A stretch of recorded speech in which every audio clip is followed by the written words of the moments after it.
Idan ana maganar yakin da ake yi tsakanin Rasha da Ukraine, to babu sunan da aka fi ambatowa kamar Putin, wato shugaban Rasha. Vladimir Putin dai an haife shi a 1952, kimanin shekaru 70 kenan da suka gabata, a birnin St. Petersburg na ƙasar ta Rasha, lokacin tana cikin tarayyar Soviet mai bin tsarin kwaminisanci. Vladimir Putin tsohon jami'in hukumar leƙen asirin tarayyar Soviet da ake kira KGB ne. A halin yanzu shine shugaban da ya fi daɗewa a kan mulki a nahiyar Turai, bayan shugaban ƙasar Belarus Alexander Lukashenko. A 1997 ya shiga fadar Kremlin, wato gidan gwamnatin Rasha, a matsayin shugaban hukumar tsaro ta ƙasa ko kuma Federal Security Service, wadda ta mai gurbin KGB, kuma ba da daɗewa ba aka ayyana shi a matsayin firaministan ƙasar Rasha. Daga nan sai likafarsa ta yi gaba. A jajibirin sabuwar shekarar 1999, shugaban Rasha na lokacin, wato Boris Yeltsin, ya sauka daga mulki kuma ya naɗa Putin a matsayin firaminista na riko. Daga bisani cikin watan Disamban wannan shekarar sai ya zama shugaban ƙasa. Bayan da ya kwashe shekaru yana shugabancin ƙasar, a shekara ta 2008 lokacin da kundin tsarin mulki ya hana shi sake tsayawa takara karo na 3 a jere, sai Putin ya yi ƙoƙari aka zaɓi makusancinsa Dmitry Medvedev a matsayin shugaban ƙasa, shi kuma sai zakuɗa ya koma gefe kan kujerar Prime Minister, amma a kaikaice shi ke jan ragamar ƙasar. A shekara ta 2012 kuma sai sake dawowa a matsayin shugaban ƙasa. Duk da cewa ya daɗe yana shugabancin Rasha, ya kwashe fiye da shekaru 20.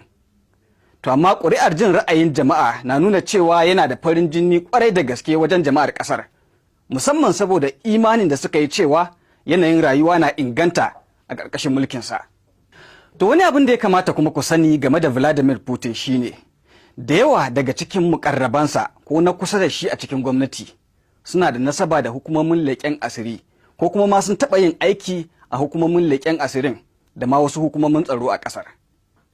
Shugaban na Rasha Vladimir Putin ya taɓa bayyana rushewar tarayyar Soviet a matsayin bala'i mafi girma da ya faru a ƙarni na 20, kuma ya sha sukar salon ƙungiyar tsaro ta NATO, wato ƙawancen tsaro na NATO na ƙasashen yamma, saboda ƙara faɗaɗa da ƙungiyar ke yi zuwa kusa da iyakar Rasha, wato yunƙurin da wasu ƙasashe makwabtan Rashan ke yi na shiga cikin ƙungiyar, wadda zai bata damar girke makamanta a can ko ma farwa Rashan idan ta taɓa makwabtan nata.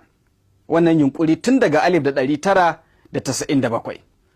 A shekarun baya-bayan nan, rikici tsakanin Rasha da Ukraine da kuma shiga yakin Siriya da Rasha ta yi wajen goyon bayan shugaba Bashar al-Assad sun sake tayar da ƙura da kuma zargin da ƙasashen yamma ke yi kan Mr. Putin.